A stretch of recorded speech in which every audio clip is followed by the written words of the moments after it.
Hello, my friend. Jakob Anker Nielsen here. Today, I join you to present a bit about what it means to be a platform architect working for ServiceNow in customer outcomes.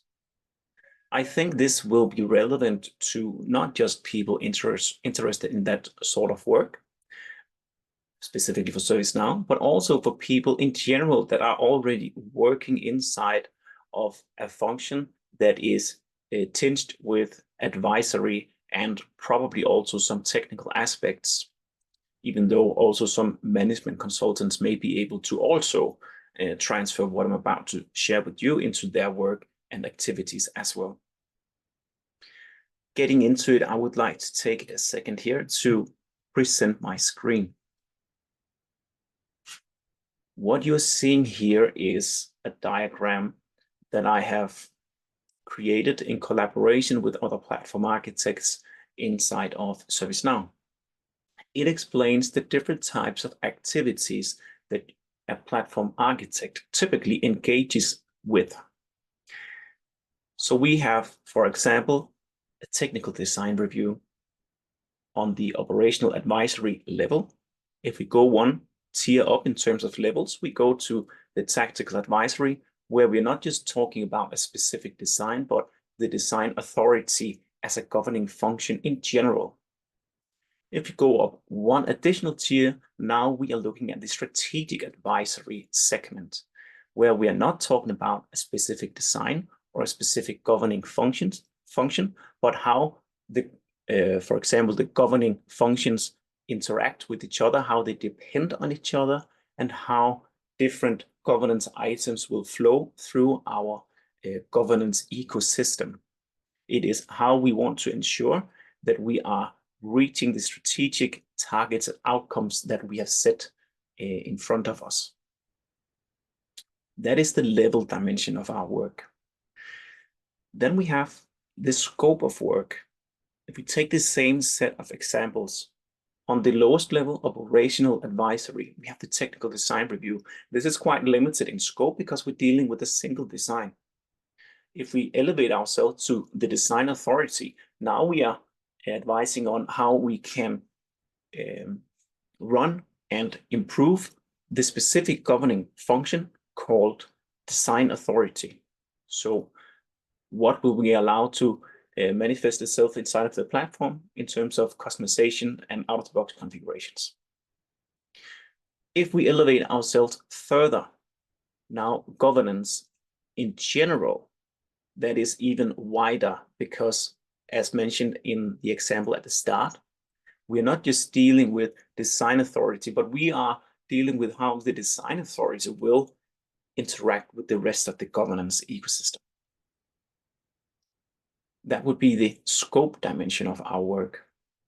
The time dimension, also relevant. If we go to the operational advisory level, typically it will be piecemeal items that we get. So it will be different smaller segments of work. Please assist with this technical design review. Please assist with this performance analysis here. Please assist with this proof of concept here. It is all valuable work, and it does assist and support the customer in achieving its strategic outcomes. However, as a platform architect, it can be difficult to ensure that the customer outcomes are met on this operational advisory level because we are limited in our scope. If we now go to the, talking about value, is it then more valuable to provide strategic advisory than operational advisory? That's a yes, and it's a no. The potential value of strategic advisory, for example, how an enterprise should govern itself and its implementation of ServiceNow and its governing functions in interplay with the rest of the wider IT organization. If we can land that advisory in a way that is meaningful and supporting the customer outcomes, then it's very valuable. There's a huge potential of value there. But now imagine if I go and tell a client, I think that you should structure your governance such and such and such. You should do such with the policies, and you should make sure the process authority goes in this order in terms of the design authority, and this happens before XYZ, and so on and so on. And the customer also experiences a lot of P1s and a lot of technical debt that keeps the focus on an operational level. That would be the same as a good friend of yours that is very talented at, let's say, home decoration or house blueprints, coming and visiting you and saying, I think this could be much better if you move that wall and you painted that wall as well.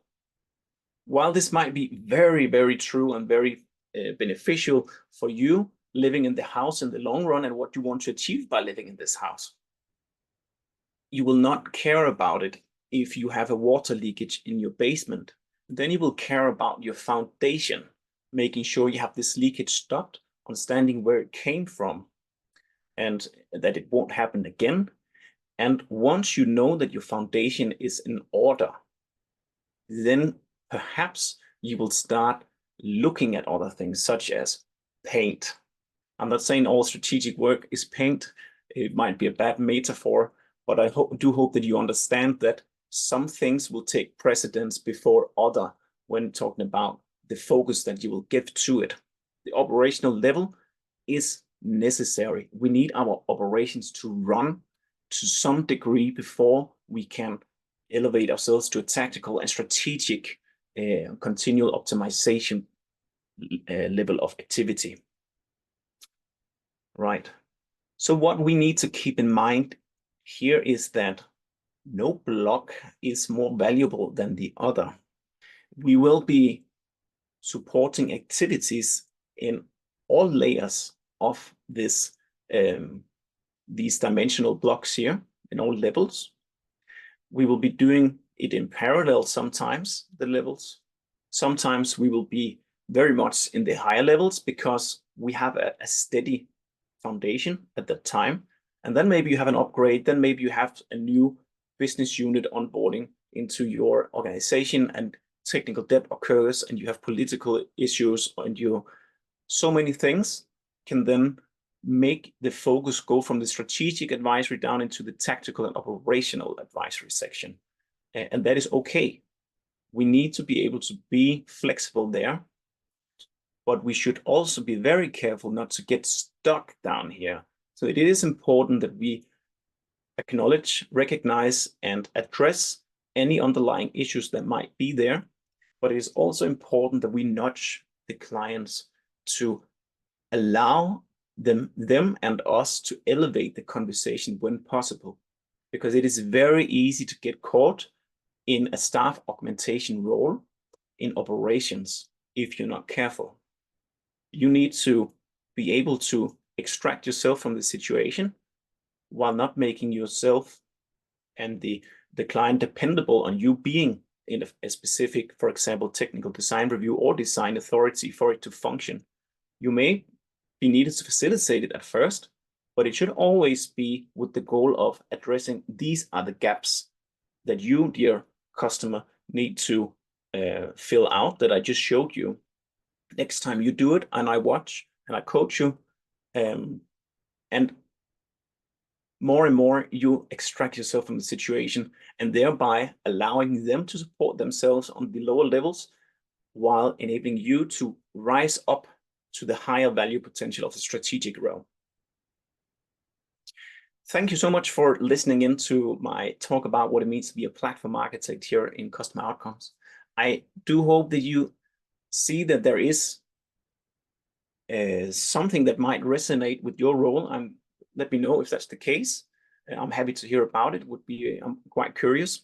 Yeah, thank you so much for listening in. And until next time I find something exciting I want to share with you, I wish you the very best of day and have a good one.